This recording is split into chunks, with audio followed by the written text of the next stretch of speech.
અતિભારે વરસાદની આગાહી કરાઈ છે। વરસાદ અંગે હવામાન વિભાગે યલો એલર્ટ આપ્યું છે, ઓરેન્જ એલર્ટ આપ્યું છે। દક્ષિણ ગુજરાત સૌરાષ્ટ્રના ભાગોમાં અતિ ભારે વરસાદ થઈ શકે છે।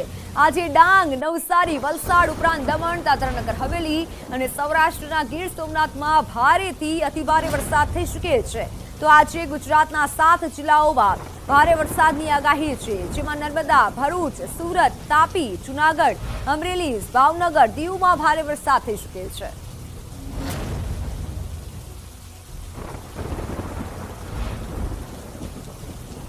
તો હવામાન વિભાગ દ્વારા જે આગાહી કરવામાં આવી છે, આજે કેવી આગાહી છે, આજે જે આગાહી કરવામાં આવી છે, ખાસ કરી આજની આગાહીમાં વાત કરવામાં આવે તો ક્યાં ભારે વરસાદ થઈ શકે છે તેના પર નજર કરીશું કે ક્યાં ભારે વરસાદની આગાહી કરવામાં આવી છે। ભારેથી અતિભારે વરસાદ ભાવનગર અને ગીર સોમનાથમાં થઈ શકે છે કે જ્યાં ઓરેન્જ એલર્ટ આજે રહેશે, એટલે કે ત્યાં અતિભારે વરસાદ, ભારેથી અતિભારે વરસાદ થઈ શકે છે। સાથે જૂનાગઢ અને અમરેલીમાં ભારે વરસાદ રહી શકે છે। હવામાન વિભાગ તરફથી જે આગાહી કરવામાં આવી છે, ભરૂચ અને નર્મદા, સુરત અને તાપીમાં પણ ભારે વરસાદ રહી શકે છે, જ્યારે નવસારી, વલસાડ, ડાંગમાં ભારેથી અતિભારે વરસાદની હવામાન વિભાગ તરફથી આગાહી કરવામાં આવી છે। આ મહત્વની આગાહી હવામાન વિભાગ તરફથી કરવામાં આવી છે। હવે વાત કરીએ આવતીકાલે ક્યાં વરસાદ રહી શકે છે। આવતીકાલે વરસાદની કેવી આગાહી કરવામાં આવી છે, તો આવતીકાલે પણ ભાવનગર, ભરૂચ, સુરતમાં ભારેથી અતિભારે વરસાદ થઈ શકે છે, એટલે કે ઓરેન્જ એલર્ટ। ભારેથી અતિભારે વરસાદ ભાવનગર, ભરૂચ અને સુરતમાં રહેશે, જ્યારે બોટાદ, અમરેલી, નર્મદા, છોટાઉદેપુર, નવસારી અને વલસાડમાં ભારે વરસાદની હવામાન વિભાગ તરફથી મહત્વની આગાહી આપવામાં આવી છે। મેપના માધ્યમથી તમે જોઈ શકશો કે જ્યાં બોટાદ, અમરેલી, નર્મદા, છોટાઉદેપુર, નવસારી અને વલસાડમાં ભારે વરસાદ રહેશે, એટલે ખાસ કરી ચેતવવાની જરૂરિયાત છે।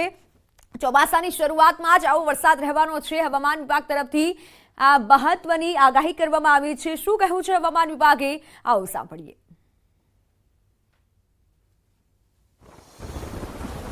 होने का चांसेस है। जैसा गुजरात रीजन में डे 1 में आपका नवसारी, डांग, दमन, दादरा नगर हवेली एंड जो सौराष्ट्र कच्छ में आपका गिर सोमनाथ में very to very heavy rainfall होने का चांसेस है। વિસાવદરમાં મોડી સાંજે ધોધમાર વરસાદ પડ્યો। વેકરિયા લાલપુર ગામમાં મોડી સાંજે વરસાદ નોંધાયો। સારા વરસાદથી ખેડૂતોમાં ભારે ખુશીનો માહોલ છે। સારા વરસાદથી વેકરિયા ગામની નદીમાં પૂર આવ્યું છે। હજુ પણ વાવણી લાયક વરસાદથી ખેડૂતો રાહ જોઈ રહ્યા છે। વાવણી લાયક વરસાદની ખેડૂતોને આશા છે।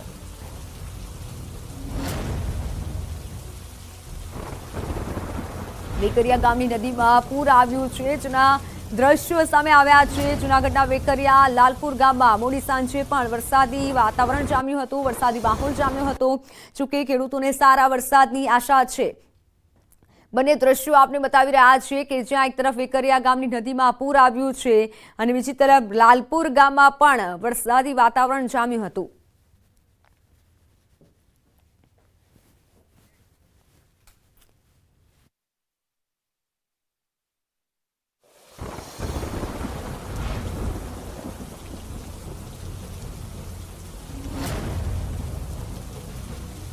વિસાવદરમાં મોડી સાંજે ધોધમાર વરસાદ આવ્યો અને જેથી સ્થાનિક નદીમાં પૂર આવ્યું છે જે નદીમાં તેના દ્રશ્યો પણ સામે આવ્યા છે। ઘણા સમયથી વરસાદની રાહ જોવાઈ રહી હતી અને હવે વિધિવત રીતે વરસાદની શરૂઆત થઈ ચૂકી છે। ઓનલાઈન પર સંવાદદાતા અતુલ જોડાઈ ચૂક્યા છે। અતુલ, જૂનાગઢમાં કેવો વરસાદ? જી મિત્તલ, આપને ચોક્કસ જણાવ્યું કે જે રીતે ગઈકાલે છે તે સાંજના સમયે જૂનાગઢનું જે વિસાવદર છે તેમાં ધોધમાર વરસાદ પડ્યો હતો। ખાસ કરીને જોવા જઈએ તો આ વરસાદને લઈને ખેડૂતોમાં ખુશીનો માહોલ છે, પણ બીજી તરફ ખેડૂતોનું કહેવું છે હજુ પણ જો વાવણી લાયક અને ધોધમાર વરસાદ વરસે તેની ખેડૂતો હાલ રાહ જોઈ રહ્યા છે। પણ ગઈકાલના વરસાદથી જે વેકરિયાની સ્થાનિક નદી છે તેમાં પણ પૂર આવ્યું હતું અને ખેડૂતો તેમજ લોકોના મન ઉપર આનંદ છવાયો હતો। બીજી તરફ જોવા જાય તો જે જૂનાગઢ જિલ્લાનું જે વિસાવદર છે તેમાં જ ગઈકાલે વરસાદ નોંધાયો હતો, બાકી અન્ય તાલુકાઓમાં માત્ર ઝાપટા પડ્યા હતા। હાલ પણ જોવા જાય તો જૂનાગઢ જિલ્લાના સમગ્ર જિલ્લાની અંદર હાલ વાતાવરણ છે તે વાદળછાયું છે અને લોકો છે તે ચાતક નજરે છે તે વરસાદ પડે તેની રાહ જોઈ રહ્યા છે।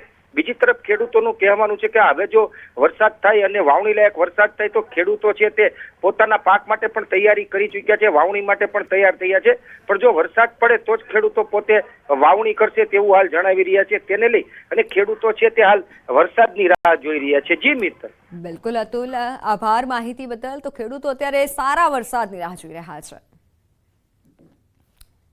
અંબાજી અને હળાદ ગામમાં ધોધમાર વરસાદ નોંધાયો। રાણપુર પાસેની નદીમાં નવા નીરની આવક થઈ। ભારે વરસાદથી નદી બંને કાંઠે વહેતી થઈ। ચેકડેમ ઉપરથી વરસાદી પાણી વહેતા થયા। હળાદ નજીક આવેલા મંડાલી ગામે પણ વરસાદ નોંધાયો।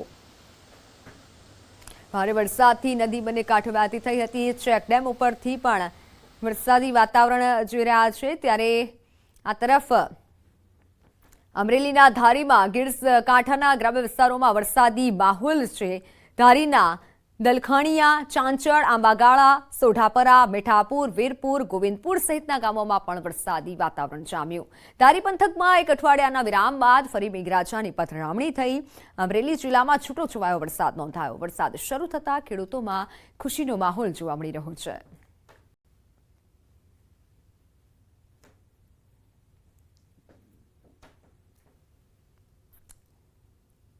અમરેલી તાલુકાના નાના ભંડારિયા ગામમાં ભારે વરસાદ નોંધાયો। નાના ભંડારિયા ગામની સ્થાનિક નદીમાં પૂર આવ્યું। નાના ભંડારિયાથી વડેરાનો માર્ગ બંધ થયો। વાહન ચાલકો મુશ્કેલીમાં મુકાયા।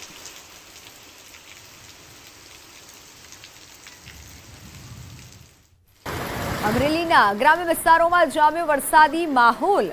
ધારી ગીરના ગ્રામ્ય વિસ્તારોમાં ભારે પવન સાથે ધોધમાર વરસાદ પડ્યો। ધારીના ડાભાલી, હુડલી, મૂળસર સહિતના ગામોમાં વરસાદ નોંધાયો। ખાંભાના ઇંગોરાલા, ભાડ સહિત આસપાસના વિસ્તારોમાં વરસાદ। 2 દિવસના વિરામ બાદ વરસાદ આવતા ખેડૂતોમાં ખુશીની લહેર જોવા મળી। વડોદરામાં પહેલા વરસાદે જ પ્રી મોન્સૂન કામગીરીની પોલ ખોલી નાખી છે। વડોદરામાં મોડી રાત્રે વરસાદ નોંધાયો। ઘણા વિસ્તારોમાં પાણી ભરાયા। સામાન્ય વરસાદે જ પ્રી મોન્સૂન કામગીરીની પોલ ખોલી દીધી। કોયલી વિસ્તારની સોસાયટીઓમાં માત્ર અડધા કલાકના વરસાદે મુશ્કેલી વધારી છે। સોસાયટીના ગેટ પર પાણી ભરાયા છે। પ્રી મોન્સૂન કામગીરીના દાવાઓ વચ્ચે સામાન્ય વરસાદમાં પાણી ભરાયા। લોકોને સોસાયટીથી બહાર નીકળવું પણ મુશ્કેલ બન્યું। પાણીમાંથી પસાર થવું પડે છે લોકોને। શિવમ રેસિડેન્સીના ગેટ પર પાણી ભરાયા હોય તેવા દ્રશ્યો સામે આવ્યા છે। કોયલીની મિત રેસિડેન્સી અને શિવમ રેસિડેન્સીના રહીશો હાલ ત્રાહિમામ પુકારી ઉઠ્યા છે। મુશ્કેલીનો સામનો કરી રહ્યા છે કારણ કે પહેલા વરસાદમાં જ વરસાદી પાણી ભરાયા છે। પ્રી મોન્સૂન કામગીરી સામે સવાલો ઉઠી રહ્યા છે। વડોદરામાં માંડ હજી સિઝનના પહેલા વરસાદની શરૂઆત થઈ છે અને કાલે લગભગ અડધો કલાક જેટલું વરસાદી ઝાપટું જે છે તે પડ્યું હતું, પરંતુ અડધો કલાકના વરસાદી ઝાપટાએ જે વહીવટી તંત્ર હોય છે તેની પોલ ખોલી નાખી છે। આ સીધા દ્રશ્યો તમે જોઈ રહ્યા છો તે કોયલી વિસ્તારના દ્રશ્યો છે અને કોયલી વિસ્તારમાં આ શિવમ રેસિડેન્સી અને મિત વિલા નામની સોસાયટી આવેલી છે। માત્ર અડધો કલાક વરસાદ પડ્યો, એમાં સોસાયટીની કેવા પ્રકારની પરિસ્થિતિ થઈ તેનો અંદાજો છે તે લગાવી શકાય છે। આ પહેલી વખત નથી, પરંતુ અનેક વખત વડોદરા શહેરમાં જ્યારે પણ વરસાદ પડે છે ત્યારે અડધો કલાકના વરસાદમાં આ જ પ્રકારની પરિસ્થિતિ જે છે તેનું નિર્માણ થતું હોય છે। અત્યારે સોસાયટીના રહીશો છે તેમને ભારે હાલાકી અને મુશ્કેલીનો સામનો કરવો પડી રહ્યો છે, કારણ કે